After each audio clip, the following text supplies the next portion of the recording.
Hello everyone, I'm Katie Mixon. Welcome to Minimal Mindful Mama. I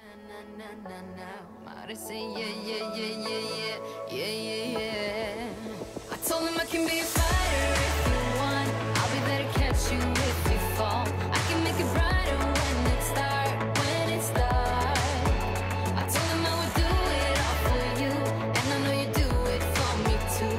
I can be a fighter if you want. I can be a fighter. I can be a fighter if you want. I can be a fighter if you want.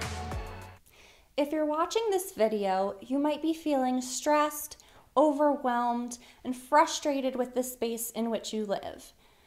Everywhere you look in your home, your stuff is screaming at you to be cleaned, to pick me up, to organize me. And you might be feeling like a failure or like you're just a messy person. You're probably feeling like you can't ever keep up or catch up with your home.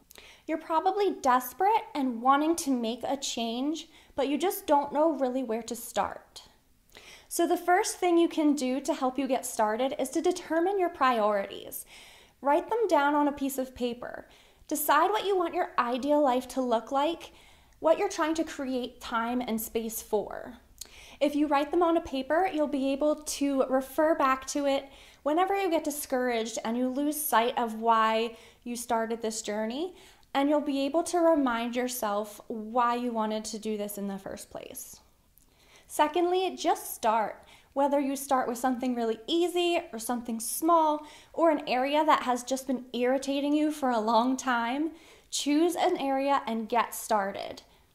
There's no right or wrong place to start, and regardless of what you start with, completing that project will motivate you and give you the courage to keep going. Something I like to do is to envision a room or space completely empty. Then I mentally add back in only those things which I would ideally want to stay and that I love and use on a daily basis. That way I'm able to mentally take note of and eliminate the things that I don't use in that space and that really don't need to be in that room. And if you're decluttering an area that's smaller, such as a closet or a drawer, you can actually physically take out everything from that space and then only put back the things that you want to be in there. You can go ahead and declutter everything else, and if there's items that you're not sure about, put them in a box. Decide a date in your mind that if you haven't used those things by that date, that you'll donate it. Write the date on the box. And then don't open the box when you get to that date. Anything that you haven't needed to go back in the box to get out is not necessary to your life. You probably won't even remember what's in the box. Just don't go through it and have no regrets as you get rid of that box. Our brains can often trick us into thinking, oh, but I might need this, or I should hold on to this just in case. When that's not true, and a lot of times we will never actually use those items, so just go ahead and eliminate them from your home with no regrets. Another important thing to do is to change your mindset. You are the gatekeeper of your home. Everything that comes through your front door, evaluate if it's something that you really truly want in your life. There's no point in decluttering if we're just adding that clutter back in. Along the same lines, think before you buy things. A lot of times we like to shop when we're feeling stressed or sad or depressed, but shopping won't actually fill that void. It will temporarily make you feel better, but again, you're just adding things back into your home after you've worked so hard to declutter. So try to determine what the reason is that you are shopping. Are you sad? Are you stressed? Is there another thing you could do to make yourself feel better? Or is it something that you truly actually need? If it is something that you do think you need, I suggest adding it to your cart and then waiting a few days to see if you still think you need it in a few days. In the meantime, go ahead and shop your home. See if you can use a little creativity and come up with something to serve the same purpose that you already have in your home. Sometimes it does take a lot of creativity, but it can save you money and it's already something you have in your space.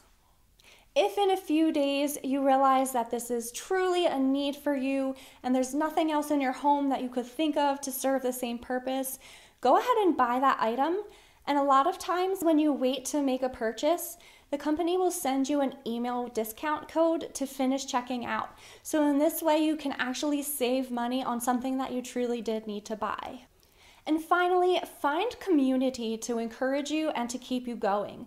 Whether this is someone in your family or a friend, or even on Instagram, someone who inspires you. Find someone that can help to motivate you to keep going. You can refer back to your priority list to see why you started this and why you want to keep going to help you keep your focus. But having that community and those friends who you know are on the same path and can encourage you to keep going with decluttering and organizing can be so helpful along your journey. So I hope this video is helpful in getting you started with minimizing and decluttering your home. If you liked it, please hit the like button, and I'd love if you subscribe to my channel. Let's be friends.